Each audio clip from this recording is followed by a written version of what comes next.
di ladangnya Tuhan, Roh Kudus yang beri kekuatan, yang mengajar dan menopang. Tiada lelah bekerja bersamamu Tuhan, yang selalu mencukupkanmu akan segalanya. Ratakan tanah bergelombang, timbunlah tanah yang berlubang, menjadi siang dibangun di atas dasar iman. Ratakan tanah bergelombang, timbunlah tanah yang berlubang, menjadi siang dibangun di atas dasar iman. Jangan lelah bekerja di ladangnya Tuhan, Roh Kudus yang beri kekuatan, yang mengajar dan menopang. Tiada lelah bekerja bersamamu Tuhan, yang selalu mencukupkan akan segalanya. Ratakan tanah bergelombang, timbunlah tanah yang berlubang, menjadi siang dibangun di atas dasar iman. Ratakan tanah bergelombang, timbunlah tanah yang berlubang, menjadi siang dibangun di atas dasar iman. Ratakan tanah bergelombang, timbunlah tanah yang berlubang, menjadi siang dibangun di atas dasar iman. Ratakan tanah bergelombang, timbunlah tanah yang berlubang, menjadi siang dibangun di atas dasar iman. Menjadi siang dibangun, menjadi siang dibangun, menjadi siang dibangun di atas dasar iman.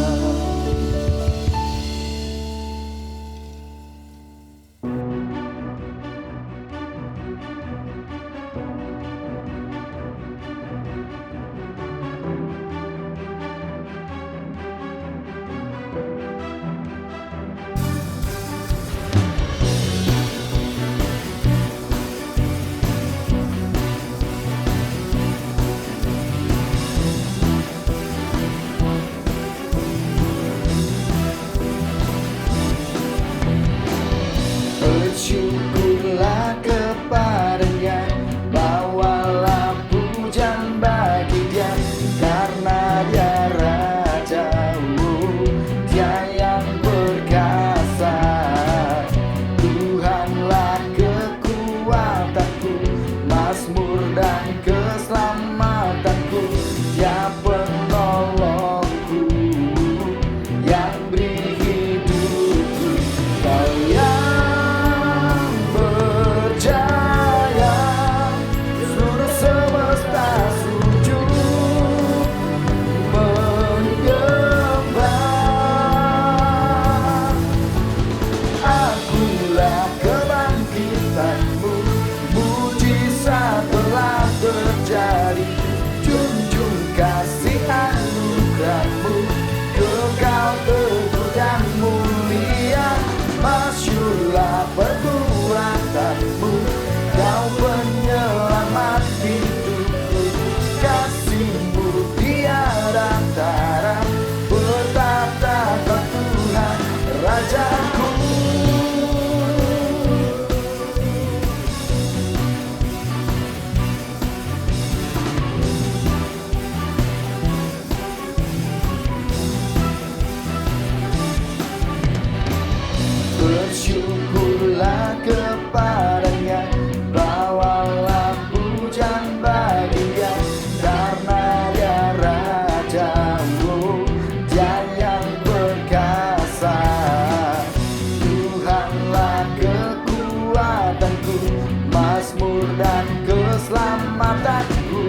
Dia penolongku yang beri hidupku. Kau yang percaya seluruh semesta sujud menyembah. Akulah kebangkitanmu, mujizat telah terjadi. Junjung kasih anugerahmu, kekal teguh dan mulia. Masyurlah perbuatanmu, kau penyelamat hidupku. Kasihmu tiada tara, bertata ke Tuhan Rajaku.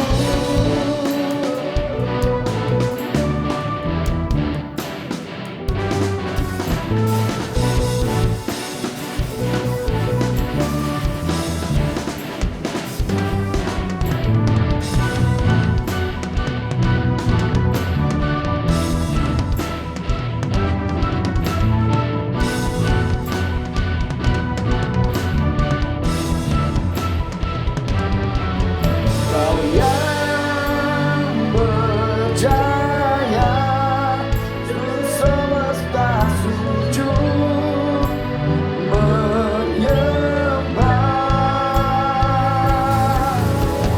Akulah kebangkitanmu, mujizat telah terjadi. Junjung kasih anugerahmu, kekal teguh dan mulia. Masyurlah perbuatanmu, kau penyelamat hidupku. Kasihmu tiada tara, bertata ke Tuhan Rajaku.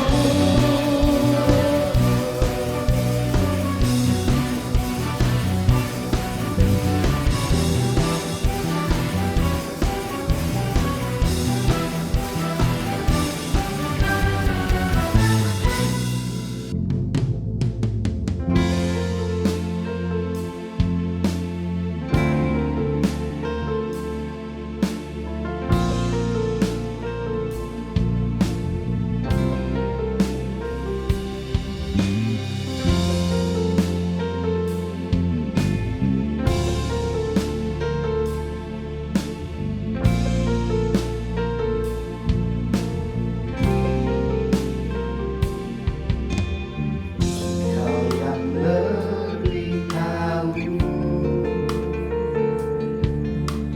cara untuk membuka jalanku. Kau yang lebih mengerti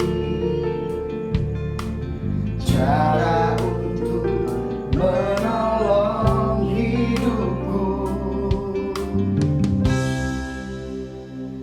Ku percaya Kau Tuhan yang tak pernah gagal, menjadikanku lebih dari pemenang.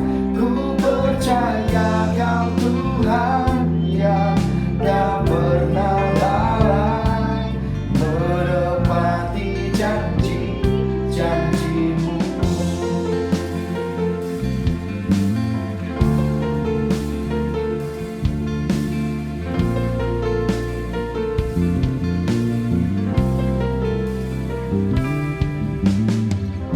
Kau yang lebih tahu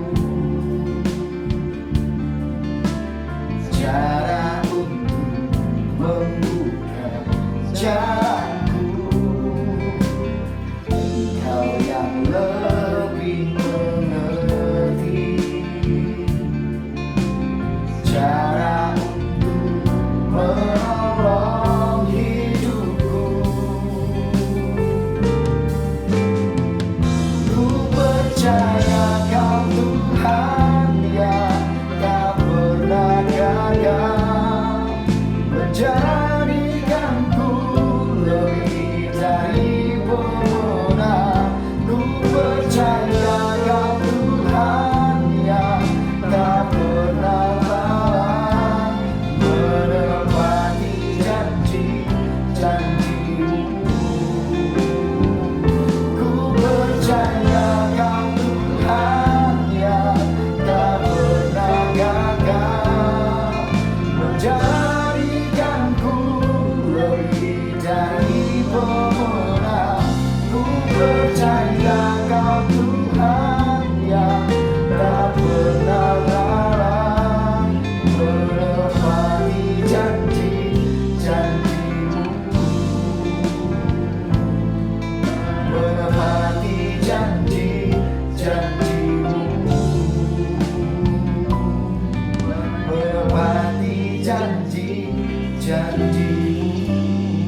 Haleluya,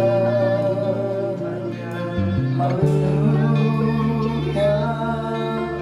haleluya.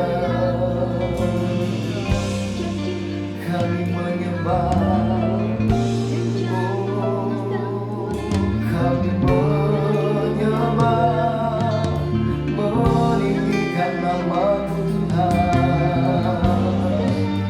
Haleluya, haleluya, haleluya.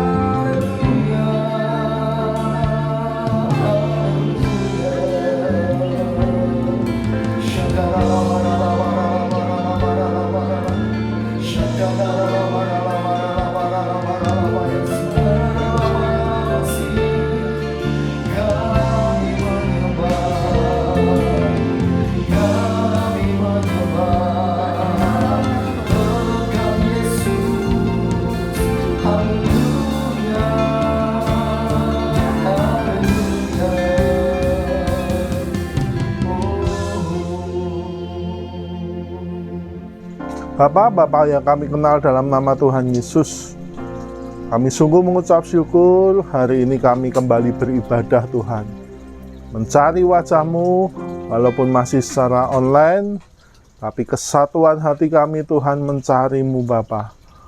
Kami berharap Bapa bahwa Kau curahkan roh hikmat, pengertian dan wahyu untuk terus kami memahami firman-Mu Tuhan. Bimbing kami terus Tuhan setiap waktu. Terima kasih Bapa, hamba-Mu hanya alat, sungguh nama-Mu yang dipermuliakan. Amin. Shalom, Bapak Ibu yang dikasihi Tuhan. Saya berharap kita semua sedang dalam keadaan baik dan sehat. Tuhan terus menyertai kita, apapun kondisi kita anak-anak yang dikasihinya. Hari ini mari kita sama-sama buka firman Tuhan dari Markus pasalnya yang ke-12 ayat 41 sampai dengan yang ke-44. Di sini oleh LAI diberi judul Persembahan Seorang Janda Miskin. Saya bacakan, Bapak Ibu bisa simak. Pada suatu kali Yesus duduk menghadapi peti persembahan dan memperhatikan bagaimana orang banyak memasukkan uang ke dalam peti itu. Banyak orang kaya memberi dalam jumlah besar. Lalu datanglah seorang janda yang miskin dan ia memasukkan 2 peser. Ini uang yang nominalnya paling kecil saat itu, ya, 2 peser, yaitu 1 duit.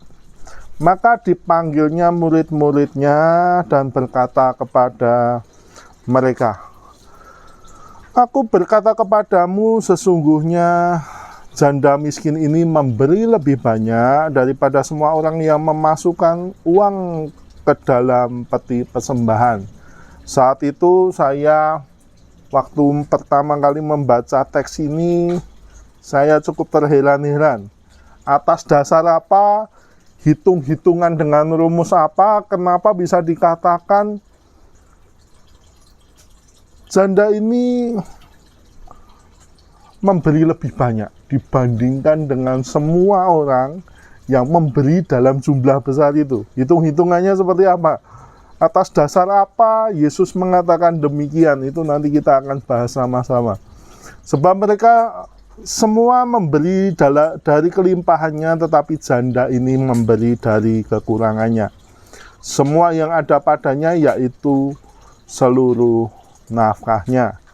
Yang percaya, jemaat yang di rumah sama-sama bisa katakan amin. Oke?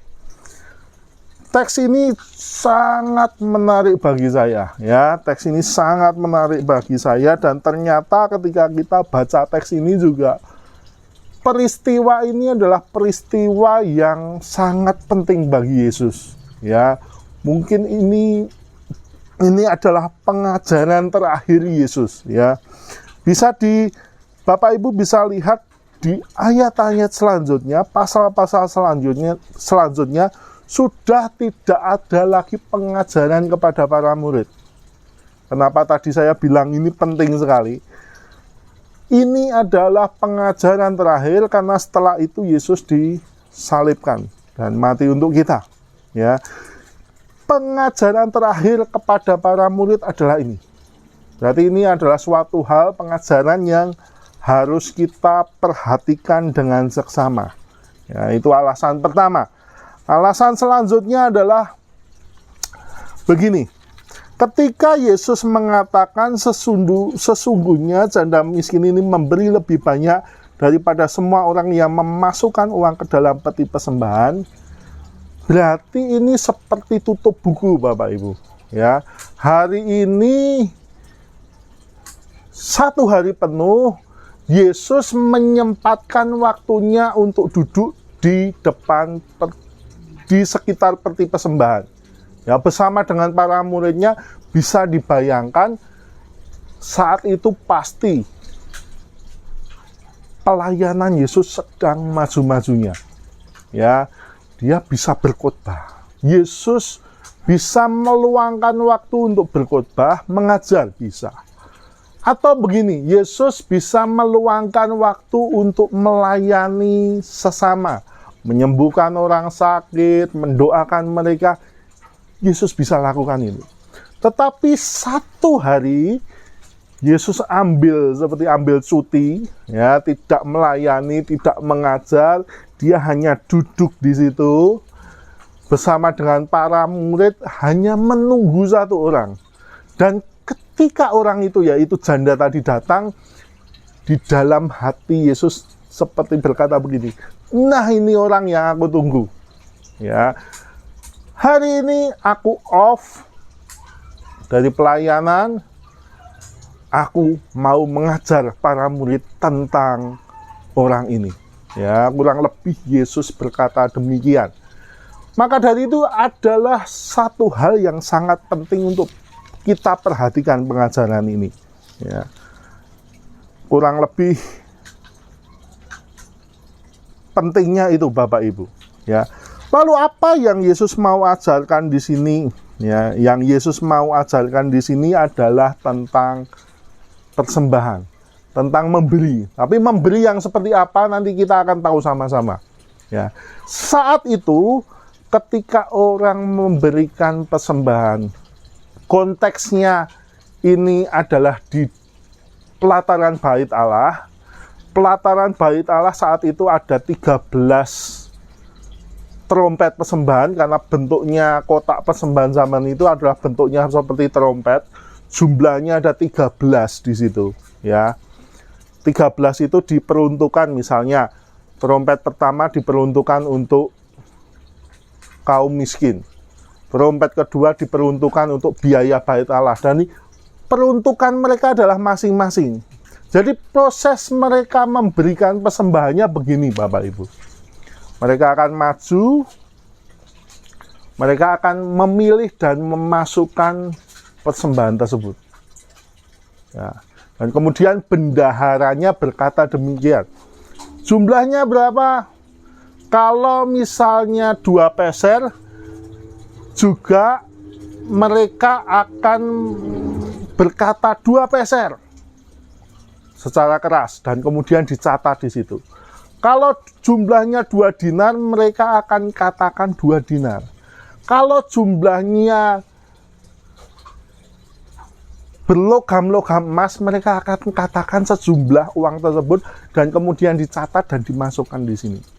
Bisa kita dibayangkan di situ, kalau semisal kita jadi janda miskin itu, pertanyaannya, apakah kita masih mau datang? Itu pertanyaan besarnya.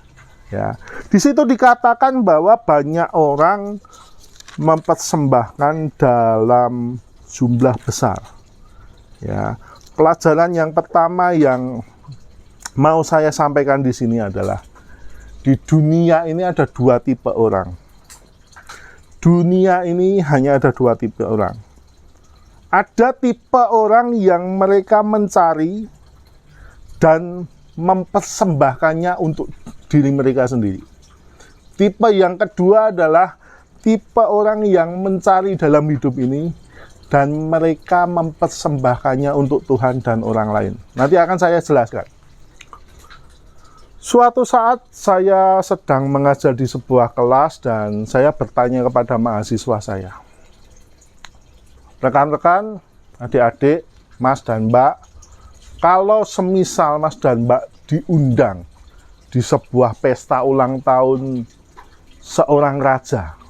Raja ini adalah, raja atau sultan ini adalah raja yang paling kaya di bumi. Kira-kira Mas dan Mbak akan membawakan kado apa? Hadiah apa yang bisa layak diberikan untuk raja ini? Ya. Ketika Tuhan katakan, yang tadi saya sampaikan, ketika Tuhan katakan janda ini memberikan lebih banyak dari semua. Jadi semua orang yang memberikan banyak itu di total, janda ini memberikan lebih banyak. Ya. Atas dasar apa? Saya berpikir begini Bapak Ibu. Uang yang kita berikan kepada Tuhan, entah itu jumlahnya 1.000, 100.000 atau berapapun, uang tersebut terbuat dari apa? Uang tersebut terbuat dari kertas. Ya, kertasnya terbuat dari kayu. Dan bayangkan Tuhan memiliki kayu seluruh dunia. Ya. Oke, Pak, saya memberikan waktu untuk Tuhan. Berapa waktu yang kau berikan untuk Tuhan? 1 jam, 2 jam? Tuhan memiliki waktu yang tidak terbatas. Di Alfa dan Omega. Apa yang bisa kita berikan lainnya? Kepandaian kita. Tuhan memiliki kepandaian yang tidak terbatas juga, Bapak Ibu. Jadi apa yang bisa kita berikan kepada Tuhan?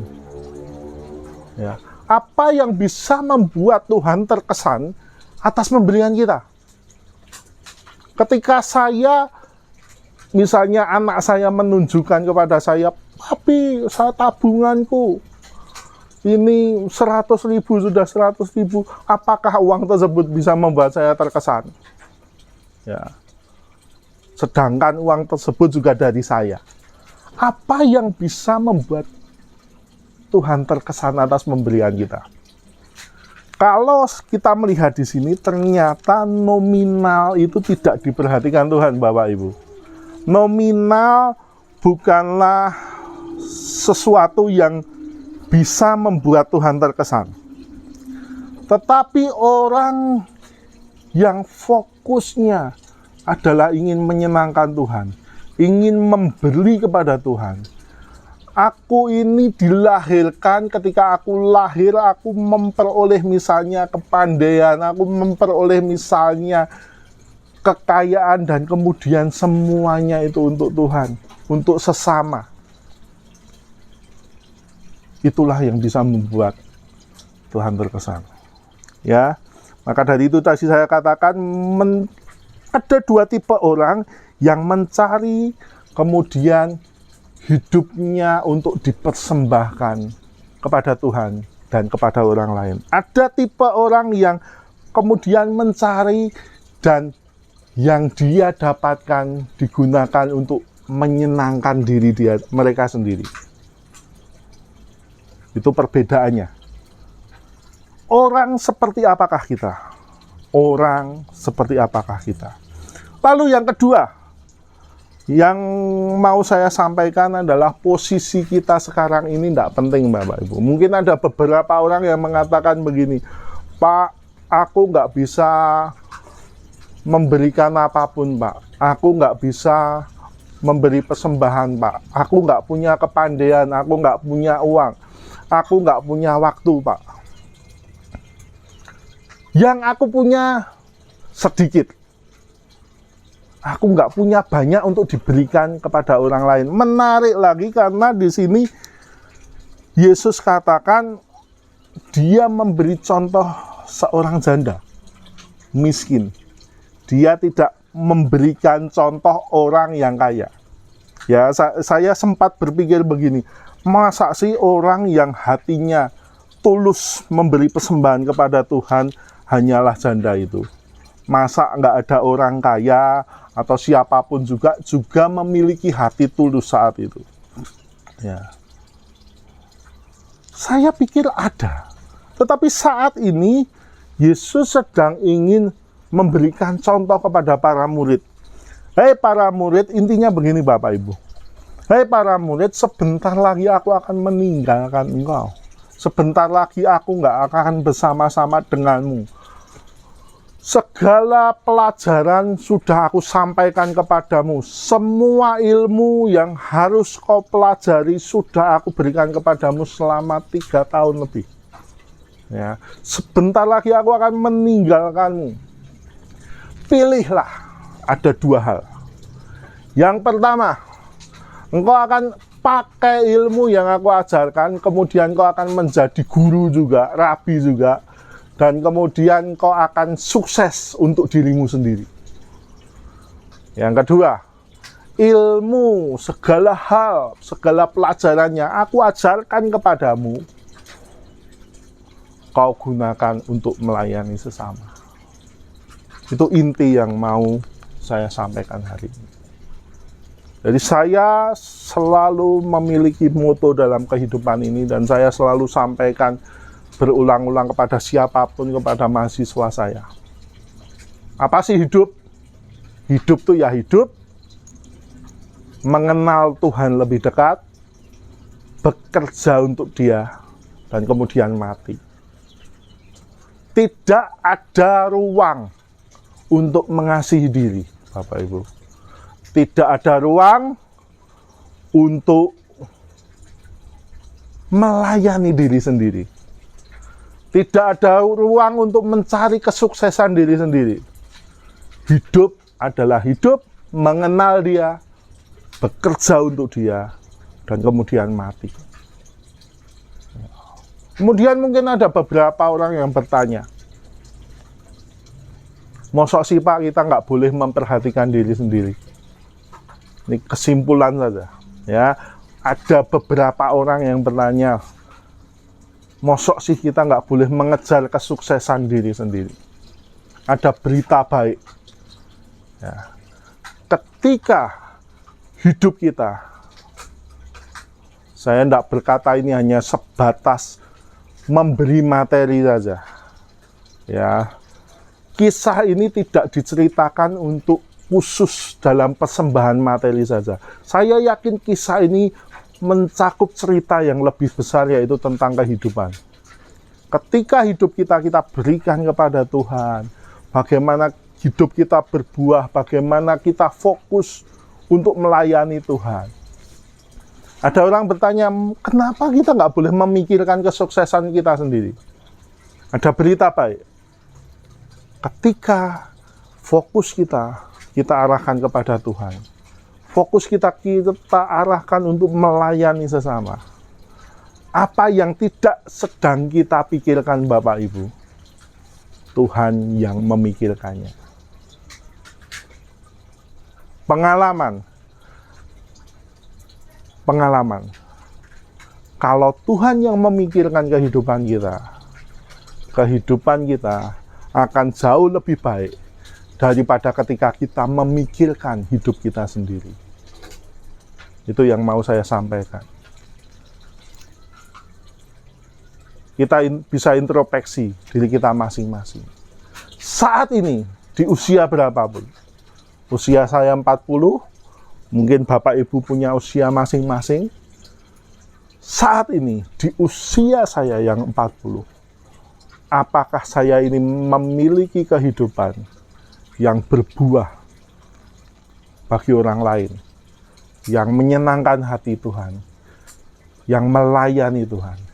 Atau saya ini sedang hidup untuk saya sendiri, mencari uang untuk kepuasan saya sendiri, mencari ilmu untuk kepuasan saya sendiri? Tapi apakah saya sedang mempersembahkan kehidupan saya kepada Tuhan? Itu sebuah kehidupan yang sangat berbeda. Tuhan Yesus memberkati. Mari kita berdoa Bapak Ibu. Terima kasih, kami sungguh mengucap syukur untuk hari ini Tuhan. Biarlah kami punya kehidupan Tuhan, yang kami persembahkan seutuhnya padamu Tuhan. Tuhan, apa yang bisa kami berikan kepadamu, tentu saja nominal, tentu saja apapun yang bisa kami berikan, itu tidak sebanding dengan pengorbananmu Tuhan. Sungguh kami mengucap syukur Bapa. Tapi biarlah Kau mencari hati pemikiran yang benar Tuhan. Kau mencari kebenaran dalam hati kami Tuhan. Kami harus memahami bahwa pemberian kami Bapa, kami hidup ini Tuhan, bukan hanya untuk diri kami sendiri Tuhan, tetapi hidup kami seharusnya untuk Engkau dan sesama kami. Itulah orang-orang yang Kau cari Tuhan. Hidup untuk melayani-Mu dan hidup untuk bermanfaat bagi orang lain. Kami pahami itu Tuhan. Mungkin kami saat ini salah langkah, ampuni kami. Hidup kami akan selalu tertuju padamu Tuhan mulai saat ini. Melayani-Mu, melayani sesama kami. Terima kasih Bapa. Amin. Jemaat yang dikasihi Tuhan, mari kita angkat tangan kita akan berdoa. Tuhan memberkati dan melindungi engkau. Tuhan menyinari engkau dengan wajah-Nya dan memberi engkau kasih karunia. Tuhan menghadapkan wajah-Nya padamu dan memberi engkau damai sejahtera. Haleluya. Amin. Tuhan Yesus memberkati.